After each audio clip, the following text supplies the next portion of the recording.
کہ اب تو فرعون کے ہاتھوں ہم گرفتار ہو جائیں گے اور یہ تو بہت مارے گا، تنگ کرے گا۔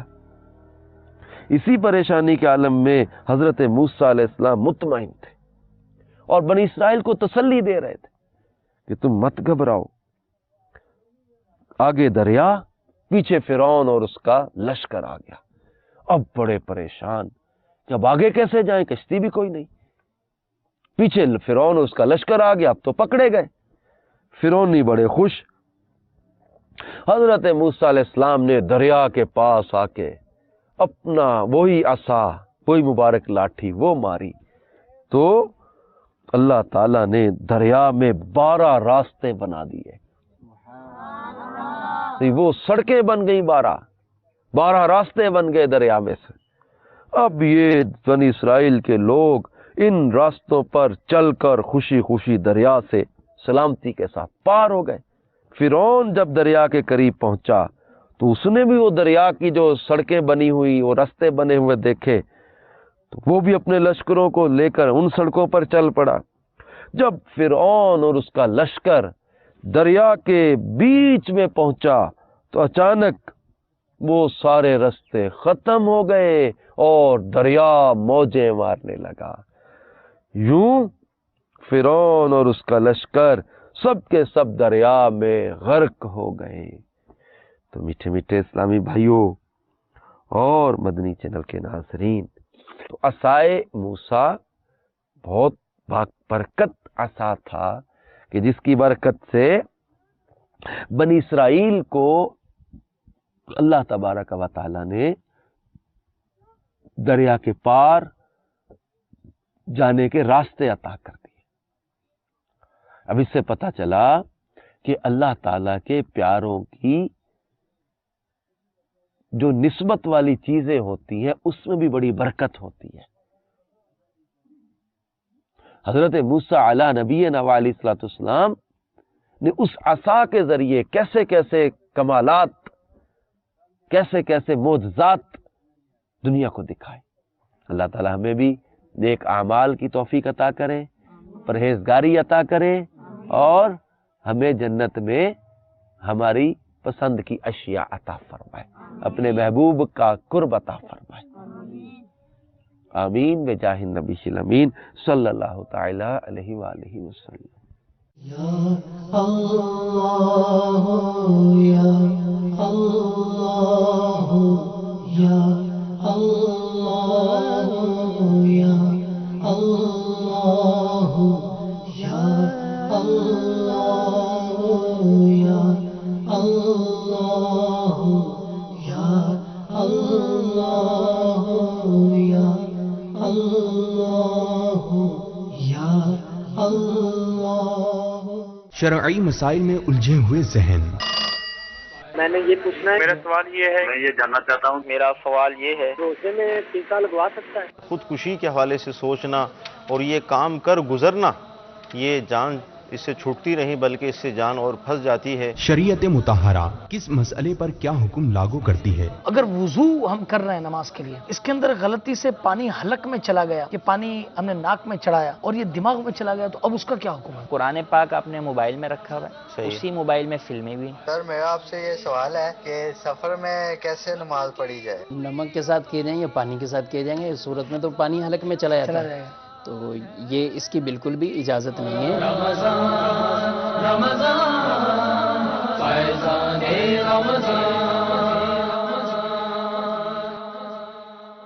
سر میرا نام رضوان الدین ہے، میں رام سامی کراچی کا رہائشی ہوں۔ سر میرا مسئلہ یہ ہے کہ میں کئی مہینوں سے بے روزگار ہوں۔ مدنی پنصورے میں صفحہ نمبر 252 پر ہے کہ یا حکیم، یا حکیم 80 بار جو روزانہ 5 نمازوں کے بعد پڑھ لیا کرے، انشاءاللہ عزل کسی کا محتاج نہ ہوگا۔ صلو علی الحبیب صلی اللہ تعالی علی محمد۔ مجھے اپنی اور ساری دنیا کے لوگوں کی اصلاح کی کوشش کرنی ہے انشاءاللہ عز و جل۔ وہ لوگ کہ جن کی زکاتیں 15 کروڑ 20 کروڑ 25 کروڑ 50 کروڑ، ہو سکتا ہے کہ 1 ارب 2 ارب کی بھی زکات بنتی ہو، مگر کروڑوں میں تو زکاتیں بہت سو کی بنتی ہیں، اس کا مجھے بھی اندازہ ہے۔ صرف پاکستان میں جن پر زکات فرض ہے اگر وہ مکمل زکوٰۃ ادا کریں تو امید کی جا سکتی ہے کہ کم از کم پاکستان میں تو غربت کو ختم کیا جا سکے. ہم آپ کو روزانہ خبر آج کے سلسلے میں بتائیں گے. ہم روزانہ اپنے بچوں کو کیسے بچائیں اس کی احتیاطیں بیان کریں گے. اپنے بچوں کو بچائیں. سوشل میڈیا کی تباہ کاریاں کی آپ تک آگہی ہو یہ آپ کو بتائیں گے. ایمان افروز دلچسپ واقعہ آپ کو سنائیں گے. اے خدا میرے باپا کو آباد رکھ، اے خدا میرے باپا کو آباد رکھ. بچوں کی پیدائش زیادہ ہے، مردوں کی تعداد کم ہے. یہ تو چلو مسجد میں ادھر ادھر جا کر افطاری کی رونقیں دیکھ لیتے، پھل فروٹ کھا لیتے، لیکن جو بیچاریاں بچیاں، چھوٹی نابالغ بچیاں بھی پورے ماں کے روزے رکھتے ہیں، یہ تو بیچارے پھلوں کے لیے ایک تعداد ہوگی غریبوں کے گھروں کی جو ترستے غریبوں کو دے. یہ بھی پھل کھائیں، یہ بھی کباب سموسے اور پکوڑے جو لوگ افطار میں کھاتے ہیں، اس سے یہ بھی کھا کر اپنا دل ٹھنڈا کریں. رمضانی کسوٹی کیا آپ کی مرادی شخصیت حضرت موسیٰ علیہ السلام ہے؟ جواب درست ہے. حضرت سیدنا فاروق اعظم کی انگوٹھی مبارک میں مہر تھی. اس مہر شریف میں کیا لکھا تھا؟ نصیحت کے لیے موت کافی ہے. جواب درست ہے. مرحبا صد مرحبا پھر آ گیا رمضان ہے.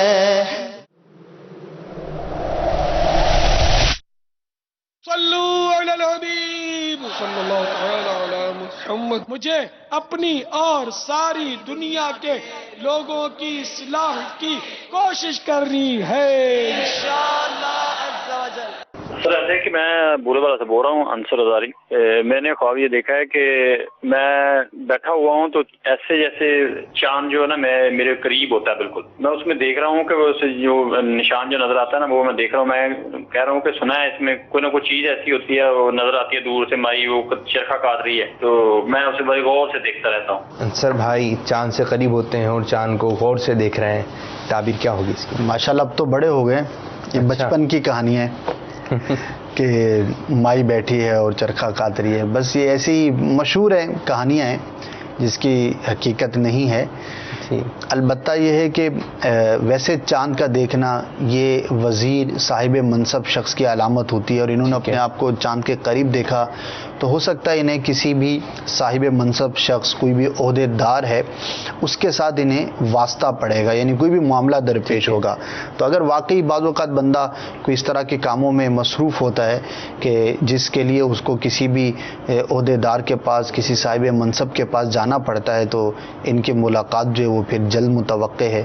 البتہ جو پہلی چیز انہوں نے بیان کی تو وہ ایک فضول بات ہے جو ویسی مشہور ہے، لہذا اس کا تعبیر سے کوئی تعلق نہیں. صلو علی الحبیب صلی اللہ تعالی علی محمد. مجھے اپنی اور ساری دنیا کے لوگوں کی اصلاح کی کوشش کرنی ہے انشاءاللہ عز و جل. وہ گفتگو جو توجہ طلب ہو، جو بات جاننے والی ہے اور ضروری ہے اس کا جاننا، اس کا علم حاصل کرنا، تو اسے جاننا چاہیے. ادھورے علم سے غلط فہمیاں جنم لیتی ہیں اور اس سے پھر بعض اوقات نقصان بھی ہو جاتا ہے. جس میں ہو دین سے جڑ جانے کی رغبت. مسلمان کے لیے عقل اور جو دانش ہے اس کی کیا حیثیت ہے، کتنا اس کو فالو کرے گا؟ فرشتوں کو جب اللہ تعالیٰ نے حکم ارشاد فرمایا کہ آدم علیہ السلام کو سجدہ کریں، جی سب نے سجدہ کیا، لیکن قرآن کریم میں ہے الا ابلیس ابا واستکبر، سوائے ابلیس شیطان کے، اس نے تکبر کرتے ہوئے انکار کر دیا کہ میں آدم علیہ السلام کو سجدہ نہیں کرتا. کیا تراویح جو ہے یہ خالصتاً مردانہ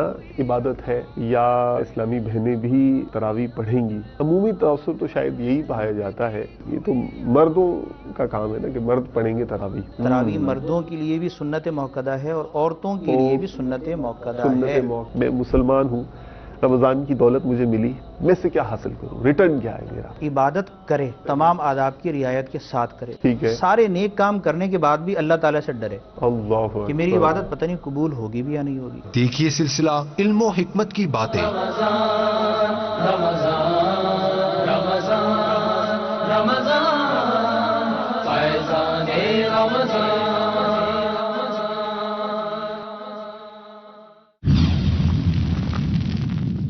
سوال یہ ہے کہ اگر والدین کوئی غلط کام کرے تو کیا اولاد کا حق بنتا ہے کہ ان کو روکے؟ روکنے کی کوشش کرنی چاہیے. اولاد اگر دیکھ رہی ہے کہ والدین خدا نخواستہ کوئی گناہ کے کام میں مبتلا ہیں تو ان کو روکنے کی کوشش کرنی چاہیے اور ان کو نیکی کی دعوت دینا چاہیے, برائی سے منع کرنا چاہیے. لیکن ماں باپ کو نیکی کی دعوت دینے اور برائی سے منع کرنے کا جو انداز ہے نا وہ جدا ہے. آپ اپنے بچے کو, یعنی بیٹے کے لیے کہ بچے کو 7 سال کی عمر کا ہو جائے تو نماز کا حکم دو, اور 10 سال کی عمر کا ہو جائے نماز نہ پڑھے تو مار کر پڑھاؤ. اب ماں باپ کے اوپر تو یہ آپ امپلیمنٹ نہیں کریں گے نا. ماں باپ کی بارگاہ میں آپ نے ایٹ لیسٹ ریکویسٹ ہی کرنی ہے, التجا ہی کرنی ہے. بہت زیادہ ان کے آگے مت آنسو بہا دیں, کاش امی, کاش ابو. رسالہ دے دیں امیل سنت کا, یقین مانیے مدینہ مدینہ ہو جائے گا. امی مدری مذاکرے کے سامنے لا کر بٹھا دیں.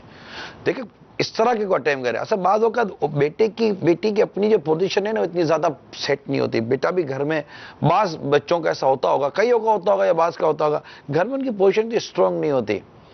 وہ اتنی مطلب کہ وہ خرابی پیدا ہو چکی ہوتی ہے کہ ماں باپ پر بیٹے کی بات اتنی اثر انداز نہیں ہو رہی ہوتی, اس کا کریکٹر اتنا پوزیٹیو نہیں رہا ہوتا, یا ماضی میں کچھ ایسی حرکتیں کی ہوئی ہوتی ہیں کہ وہ ماں باپ کا دل اتر چکا ہوتا ہے, تو اب وہ اتنی جلدی وہ نہیں قبول کریں گے. یہاں میں تمام تر اسلامی بھائیوں سے ایک مدنی التجا یہی کروں گا, مشورہ بھی, اور امید ہے آپ کو بہت فائدہ ہوگا. کوئی صورت بنا کر اپنے والدین کو, اپنے گھر والوں کو آپ مدنی مذاکرے کے سامنے لا کر بٹھا دیں. یقین مانیے ہمارے پاس ایسی خبریں ہیں کہ مدنی مذاکرے کی برکت سے الحمدللہ ٹوٹتے گھر سنور گئے.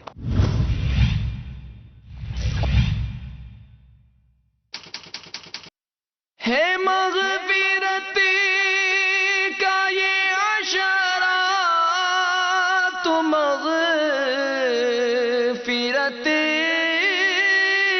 فرما.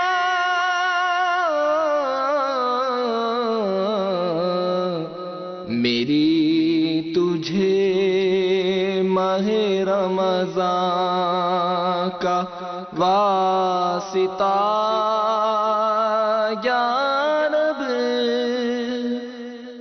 دنیاوی زندگی زیادہ سے زیادہ چند سال یا زیادہ سے زیادہ 1 صدی کو تو پھلانگ سکتی ہے, پھر اس کے آگے ایک بے جان جسم, چند گز سفید کپڑے کا ٹکڑا, مٹی کا بچھونا, بغیر کسی آسائش کے زمین میں اندھیری آخری آرام گاہ. یہ ہے وہ حقیقت جس سے ہر انسان واقف ہے مگر چشم پوشی کیے ہوئے ہے. اپنے ارد گرد کیا کچھ ہوتا ہوا نہیں دیکھتا مگر اسے فکر ہے تو اپنے آسائش کی, اپنے آرام کی. جس خالق و مالک نے اسے ان تمام نعمتوں سے نوازا ہے اسی کی راہ میں خرچ کرنے کو خود کو مبرہ سمجھتے ہوئے کیا ہلاکت میں نہیں ڈال رہا؟ اللہ عز و جل قرآن مجید فرقان حمید میں ارشاد فرماتا ہے وَأَنفِقُوا فِي سَبِيلِ اللَّهِ وَلَا تُلْقُوا بِأَيْدِيكُمْ إِلَى التَّهْلُكَةِ وَأَحْسِنُوا إِنَّ اللَّهَ يُحِبُّ الْمُحْسِنِينَ. ترجمہ کنز الایمان, اور اللہ کی راہ میں خرچ کرو اور اپنے ہاتھوں ہلاکت میں نہ پڑو اور بھلائی والے ہو جاؤ, بے شک بھلائی والے اللہ کے محبوب ہیں. آئیے اللہ عز و جل کی عطا کردہ نعمتوں کا شکر ادا کرتے ہوئے بھلائی کے کاموں میں دعوت اسلامی کے ساتھ بڑھ چڑھ کر شامل ہو جائیے. الحمدللہ عز و جل پاکستان سمیت 175 سے زائد ممالک میں مدنی پیغام, 52 سے زائد شعبہ جات میں دین متین کی خدمت, اور اس خدمت میں شب و روز خرچ ہونے والے لاکھوں روپوں میں اللہ عز و جل کے دیے ہوئے مال و زر سے اپنے عطیات اور اپنے پیاروں کی دنیا اور آخرت اور اپنے مرحومین کے ایصال ثواب کا بہترین تحفہ پیش کر سکتے ہیں. بھلائی کے کاموں میں دعوت اسلامی کے ساتھ بڑھ چڑھ کر شامل ہو جائیے. برائے صدقات واجبہ اور زکوٰۃ, بینک کا نام MCB, اکاؤنٹ ٹائٹل دعوت اسلامی, اکاؤنٹ نمبر 03885141000260. برانچ کا نام cloth market branch Karachi Pakistan, branch code 0063. برائے صدقات نافلہ, بینک کا نام MCB, اکاؤنٹ ٹائٹل دعوت اسلامی, اکاؤنٹ نمبر 98415310000263। برانچ کا نام cloth market branch Karachi Pakistan, branch code 0063۔ اپنی جمع کروائی گئی رقم کی تصدیق کے لیے bank account number, deposit slip number اور اپنا برانچ کوڈ نمبر اس موبائل نمبر پر SMS کیجیے 031582722203 یا اس پر ای میل کیجیے donations@dawatislami.net۔ افطار کی قبولیت والی